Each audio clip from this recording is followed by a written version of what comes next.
The film opens by introducing Collins, a former Marine who has been working as a hitman for the past 10 years.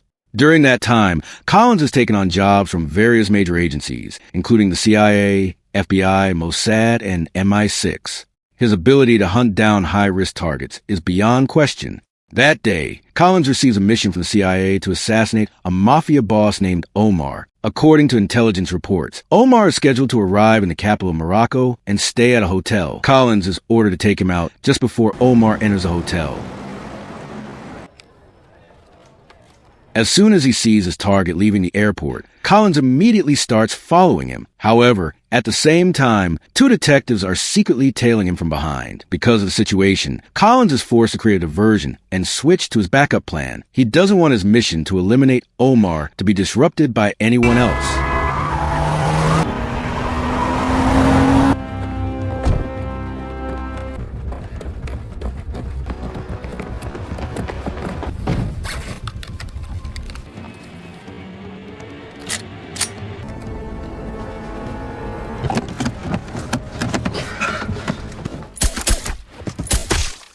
After successfully killing Omar, Collins heads to a remote airfield to meet his client, a CIA agent named Lee. There, Lee explains that Collins' job isn't over yet because there's still one more target that needs to be eliminated. The next target is a powerful mafia boss who will be in London over the next few days. Since this target is considered highly dangerous, Collins will be accompanied by two other hitmen, Samuel and Mike. To be honest, Collins isn't used to working as part of a team. But because of the payment being offered, Collins eventually agrees. Be a team player. You know. I need you. After the deal is made, Lee explains that only a handful of people know the mafia boss's location. There's one person they can use as a lead, a man named Hassan. Hassan is known to be a former accountant at an import-export company. Back then, Hassan was responsible for managing the smuggling schedules for various types of illegal weapons sold by the mafia boss. Unfortunately, his whereabouts have been unknown for the past month. Even so, Hassan has several close friends who are believed to know where he is now. As Collins looks through the information on Hassan's closest associates, his attention is immediately drawn to a man named Dayton. For context, when Collins was still serving as a Marine, he once saved Dayton from a terrorist ambush during a mission in Afghanistan. Because of that connection, they decide to meet with Dayton and gather information about Hassan. No way he's involved in this shit. Wait. Saved his ass in Afghanistan a couple of years ago. Tony Dayton.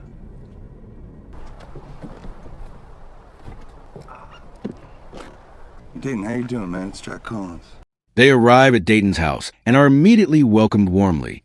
Collins' old friend is clearly happy to finally see the man who once saved his life again. Since they don't have much time, Collins immediately explains the purpose of their visit, which is to find Hassan. After hearing that, Dayton agrees to take them to an apartment where Hassan is staying. Intel says he works with you guys. Yeah, sure. You guys tight? I'd say no problem, mate, if it was just you asking him. Look, we're not here to scalp the guy, all right? At the same time, the mafia boss targeted by the CIA is putting one of his men on trial after he was caught stealing illegal goods. The mafia boss is known as Elliot. Elliot is known for being both ruthless and strict. Please, I never meet.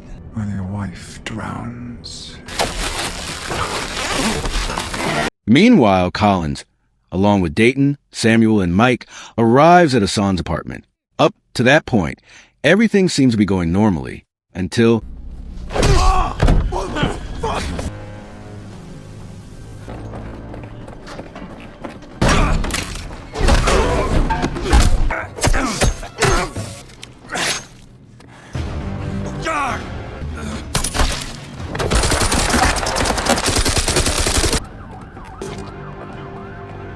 No one expected that Dayton was actually on the mafia's side. Their relationship is never explained, but because of what happened, Mike ends up losing his life. When Lee hears the news, she's left speechless because she never expected everything to end like that.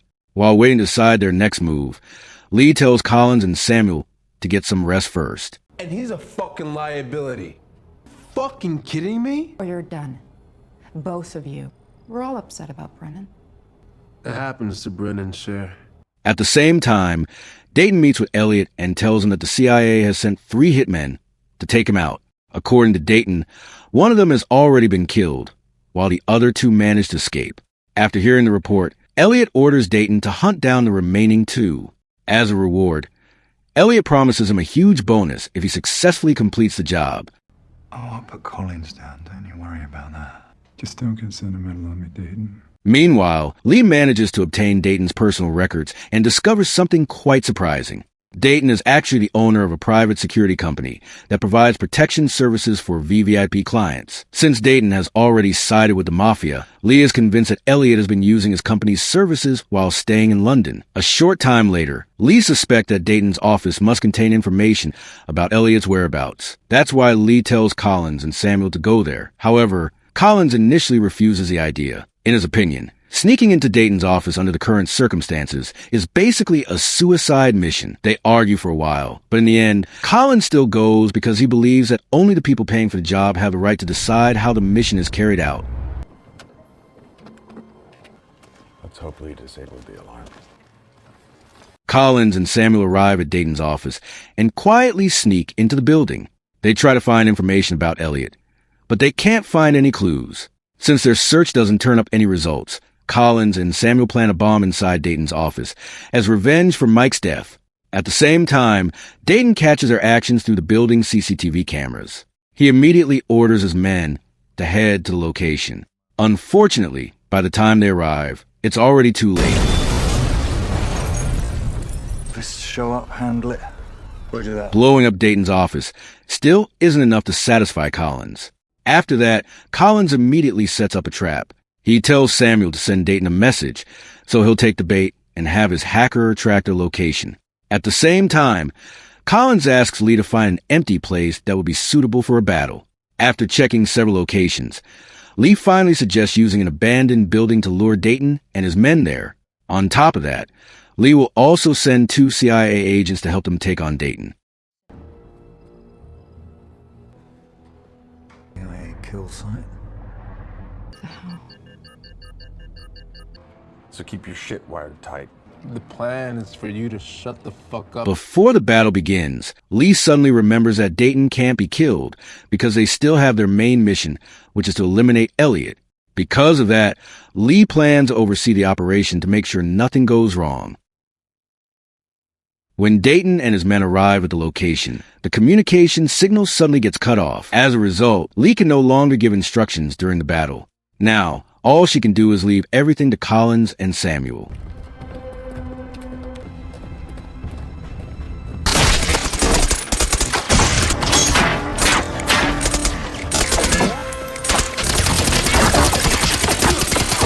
Near the end of the battle, Collins and Samuel actually manage to capture Dayton. But suddenly, Dayton's men show up again. Samuel gets shot in the shoulder, so Collins decides to let Dayton go to save Samuel. During the battle, the 2 CIA agents sent by Lee are killed.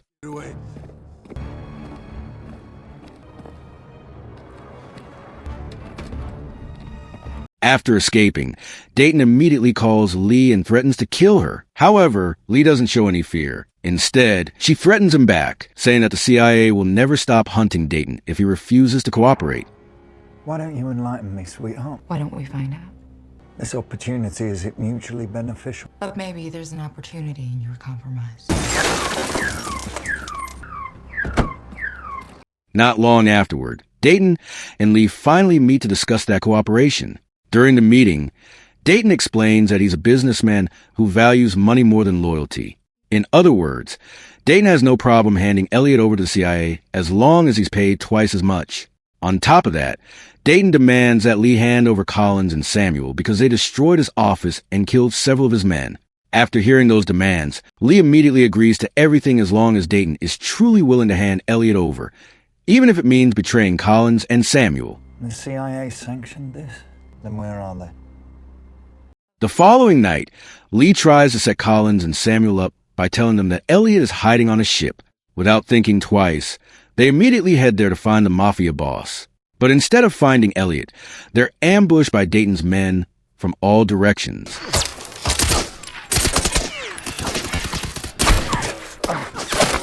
Man change!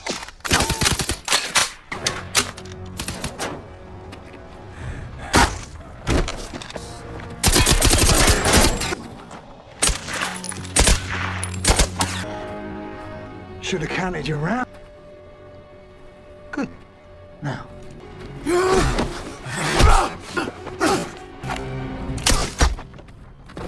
After seeing Samuel get killed, Collins chooses to escape and return to the CIA headquarters. He tells Lee that Elliot wasn't on the ship at all and that the operation ended up costing Samuel his life. After hearing the report, Lee pretends to be saddened and promises to be more careful about verifying the information she receives. At that point, Collins still has no idea that Lee has actually betrayed him because her acting is completely convincing. Meanwhile, Elliot calls Dayton to express his disappointment. Elliot has been waiting for 5 days to hear that all 3 hitmen have been killed, but Dayton has only managed to eliminate 2 of them. Elliot threatens that if Dayton still fails to complete the job within 48 hours, the payment he was promised will be cut by 50%. This will not tolerate last-minute changes. Inch is blown, and so is my out. I'm within. This is Janus and Paul. They'll take care of you. After hearing the threat, Dayton orders his 2 best men to stay behind and protect Elliot. Meanwhile, Dayton takes the rest of his men to hunt down Collins later that night.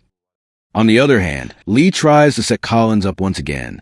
She suggests that Collins kidnap Dayton's family and take them hostage. That way, she believes Dayton will surrender, allowing them to find out Elliot's location without having to search for him. A short time later, after finding out where Dayton's family lives, Collins actually feels reluctant because innocent people will be dragged into it. But instead of continuing to argue with Lee, Collins decides to go along with the plan. The Georgian Dragon. There's a car outside. As soon as Collins leaves, Lee immediately calls Dayton and tells him that Collins is on his way to his house. After hearing the news, Dayton quickly orders several of his men to intercept Collins on the way and kill him immediately.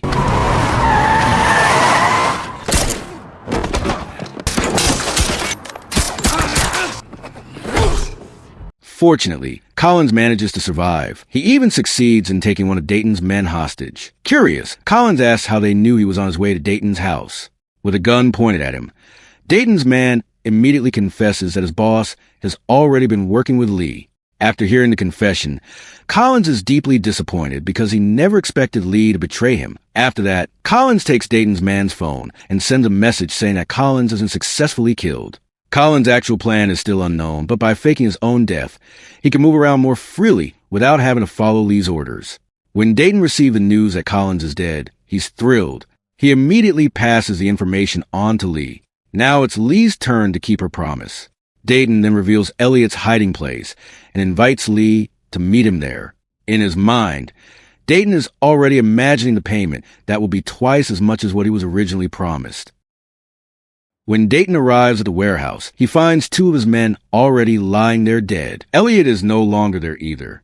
Not long after that, Lee arrives with an angry look on her face. She believes Dayton has betrayed her and failed to keep their deal. Not wanting Lee to get even angrier, Dayton immediately asks his trusted hacker to track Elliot's location. A short time later, the hacker tells him that Elliot is on his way to a small abandoned airport. A little while later, Elliot suddenly calls Lee and tells her to put the phone on speaker. In a slightly mocking tone, Elliot says that he has known from the beginning that Lee has been after his life to get revenge. Elliot still remembers how he killed Lee's father after catching him spying on his mafia organization while he was still a CIA agent. As if that wasn't enough, Elliot also tells Dayton that Lee has been lying to him all this time. Elliot explains that the operation Lee has been carrying out was actually never authorized by the CIA. In other words, from the very beginning, Lee has been using her own money to carry out her revenge. So without needing a long explanation, Dayton should already know what decision he has to make. Realizing she's at a disadvantage, Lee immediately takes one of Dayton's men hostage. The one who can confirm that everything Elliot said is true. But in the middle of the increasingly tense situation, Collins suddenly shows up and saves Lee. Sorry. Drop your fucking weapon!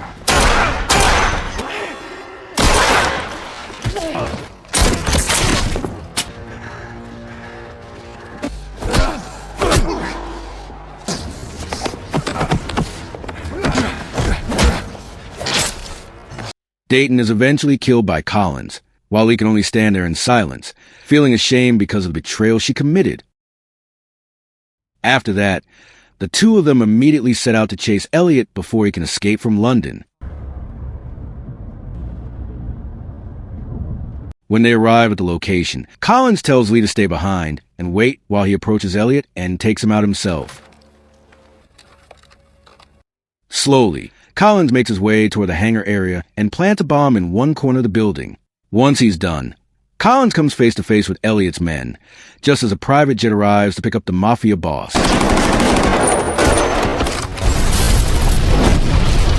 As soon as Elliot realizes Collins is still coming after him, he immediately boards a plane and orders the pilot to take off at once. Go!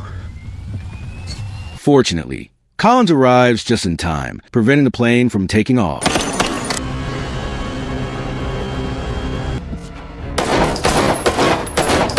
At the same time, Lee also arrives to help, making it easier for Collins to take out Elliot.